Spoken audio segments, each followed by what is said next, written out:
जय श्री कृष्णा।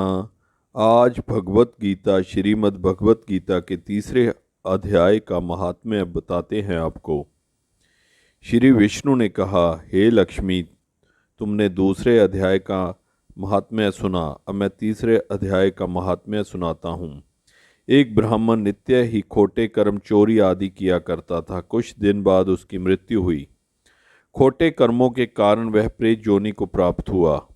उसकी स्त्री गर्भवती थी और उसकी कोख से पुत्र उत्पन्न हुआ। जब बालक बड़ा हुआ तब अपनी माता से पिता के मरने का हाल पूछा। ब्राह्मणी ने सब कुछ सुनाया। मेरे पिता की नीच योनि हुई होगी, इससे उनके उद्धार के लिए गया जी जाए पिंडदान करूं, जिससे निश्चय ही पिताजी सदगति को प्राप्त होंगे। ऐसा विचार कर बालक गया जी को चल दिया। बालक नित्य ही गीता का पाठ किया करता था। रास्ते में एक दिन पीपल के वृक्ष के नीचे बैठकर तीसरे अध्याय का पाठ किया।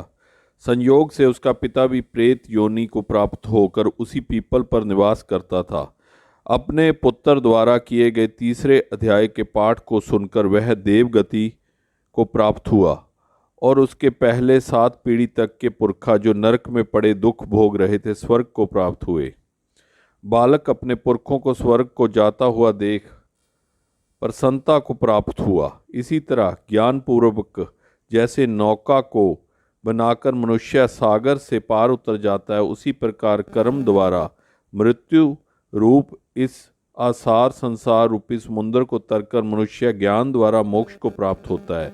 हे लक्ष्मी, इस प्रकार ज्ञान और कर्म के रहस्य को जानकर कर्म करने वालों की परम गति होती है। इसलिए जो पुरुष इस अध्याय के गूढ़ तत्व को जानकर या उसके अनुकूल आचरण और पाठ करेगा, वह अवश्य ही मोक्ष पद को प्राप्त होगा, मोक्ष को प्राप्त होगा। जय श्री कृष्णा, जय श्री कृष्णा, जय श्री कृष्णा।